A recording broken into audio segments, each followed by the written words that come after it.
السلام عليكم، كي دايرين؟ لاباس عليكم؟ كنتمنى تكونوا على خير. اليوم ان شاء الله غادي نحضر معكم طاجين ديال الغنمي بالبرقوق كما كتشوفوا والسفه، يعني راه كيعرفها كل شيء. ندوزو المكونات وطريقه التحضير. عندي هنايا كتف غنمي، غادي ندير عليه البصله. هنا عندي تقريبا 2 بصلات، يعني مقطعتهم على هذا الشكل.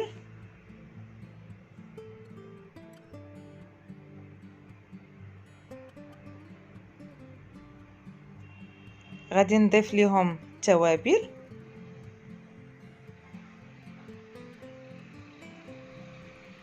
عندي نص معلقه ديال سكينجبير او زنجبيل،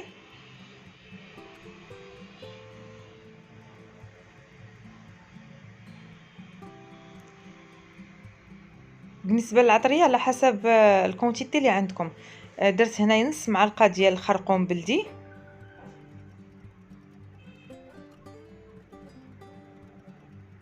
ربع معلقه ديال الابزار او الفلفل الاسود، يعني ما نكتروش باش ما تجيناش المرقه حاره.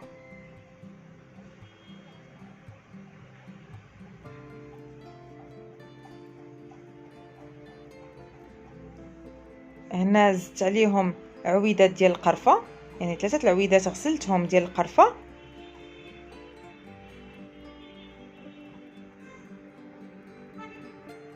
ثم الزيت البلديه 2 المعالق كبار.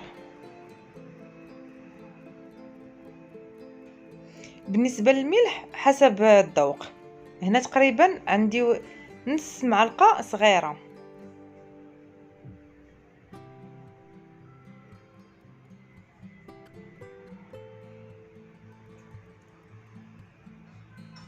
هنا غادي نخوي عليهم اولا نضيف عليهم كاس ديال الماء، يعني ما غاديش نكتر اكثر من كاس ديال الماء صافي، وغادي نسد عليه، يعني ما فيش بزاف ديال الحوايج بزاف. هنا غادي ندوز للبرقوق والمشماش اللي غادي نعسلهم. المره الاولى غندير ليهم نغسلهم مزيان وغندير ليهم الماء، يعني ندير لهم الماء نقي، وغندير ليهم القرفه، عويدات القرفه مغسولين، وغادي نشعل عليهم. هنا خديت السفه، هنايا غادي نضيف عليها الزيت وغادي نبسبسها مزيان،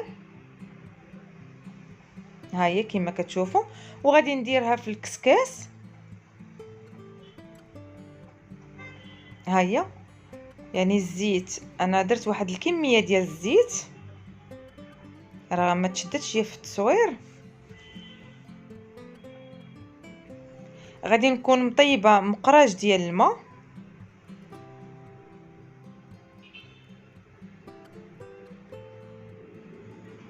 يعني كما كتشوفوا. شوفوها يعني الشعريه راه عطيتها الزيت في المره الاولى.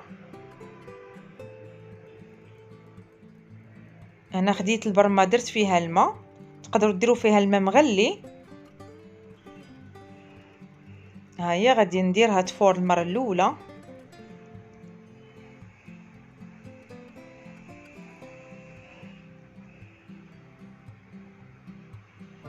ها هو البرقوق كما كتشوفوا، هنايا راه بريسك راه طاب.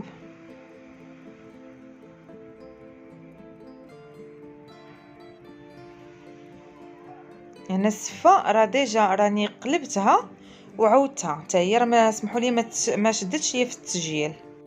بالنسبه للبرقوق والمشماش صافي غندير لهم غير العطريه ديالهم.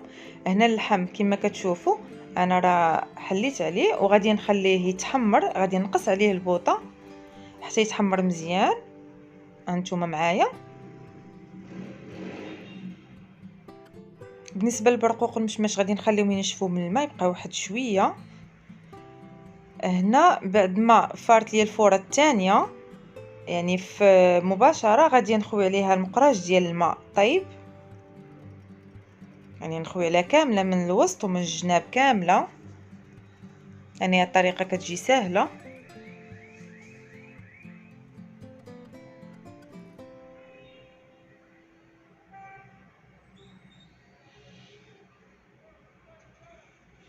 غادي نخليها حتى تسقطر، يعني تقطر مزيان من هذاك الماء. يعني شوفوا ها هو، يعني حتى داك الزيت اللي درنا في الاول ها هو كله غادي يخرج مع الماء. هنا غادي ندوزو للبرقوق المشماش، غادي ندير ليه المزهر،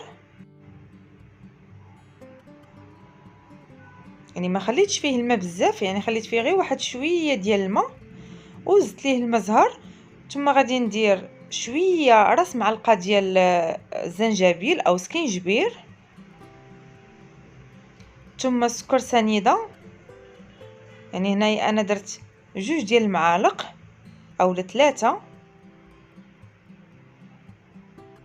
هنا طريف ديال الزبده، يعني السكر على حساب كل واحد.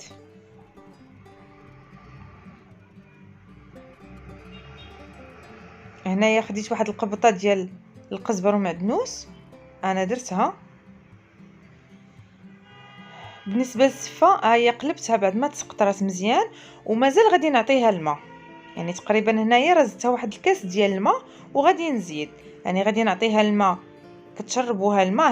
هذه عندنا القياس، عندنا كيلو ديال السفه، يعني ما نكثروش ثاني الماء. هذا الكاس الثاني، يعني ما حدكم نتوما كتخدموا فيها وغادي نتعرفوا شحال الماء اللي غادي تاخذ، يعني هي كتشرب. ها هي كما كتشوفوا، يعني ما معجنه ما حتى شي حاجه. هنا الزبيب نقيته وغسلته مزيان ودرت ليه خليته هنايا باش يرطب. غادي ندوز للسفه،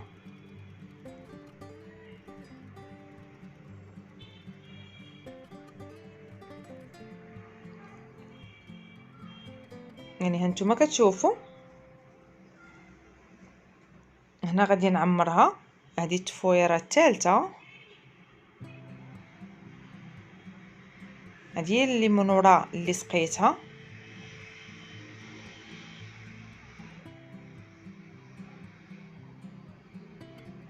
غادي نخليها تفور والزبيب راه موجداه.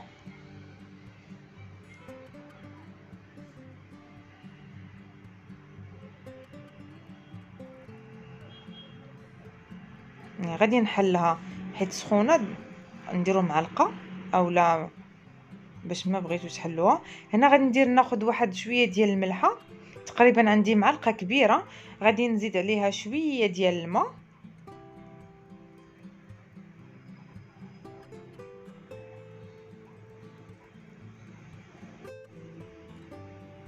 هنا غنزيدها شويه ديال الماء، يعني ما تخافوش من الماء، يعني انا راه شفتو كنزيد الماء من وراء الملحه، يعني غير واحد الكميه، ماشي نعطيوها الماء ثاني بزاف تخسر.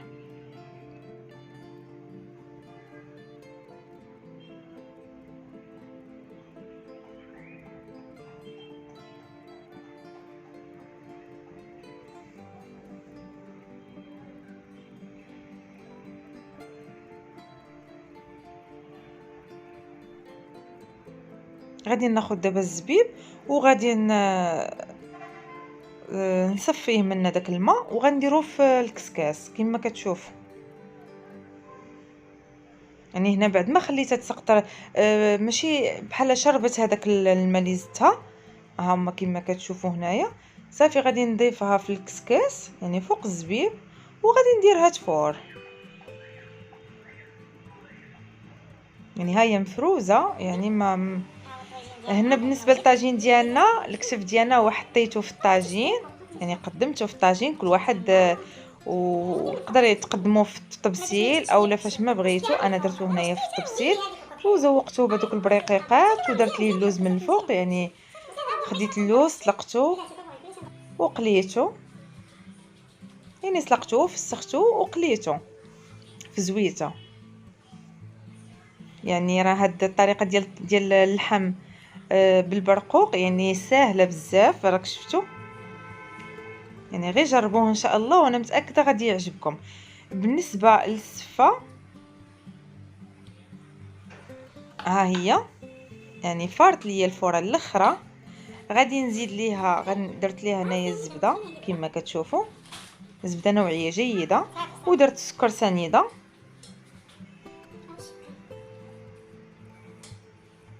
يعني ها هي السفه ديالنا ما ملصقه ما حتى شي حاجه.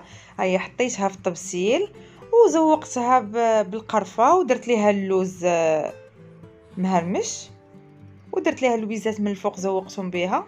يعني السفه تقليديه ديالنا، كنتمنى تجربوها وانا متاكده غادي تنجح معاكم، هي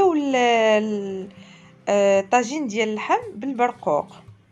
يعني غير جربوه ان شاء الله. وبالنسبه للمبتدئات انا متاكده غتجربوها وغادي يصدق معكم ان شاء الله من اول مره.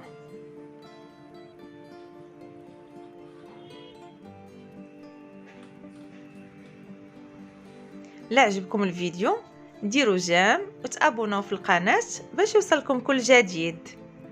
كنشكركم على المتابعه، ونتلاقاو في فيديو اخر ان شاء الله. مع السلامه.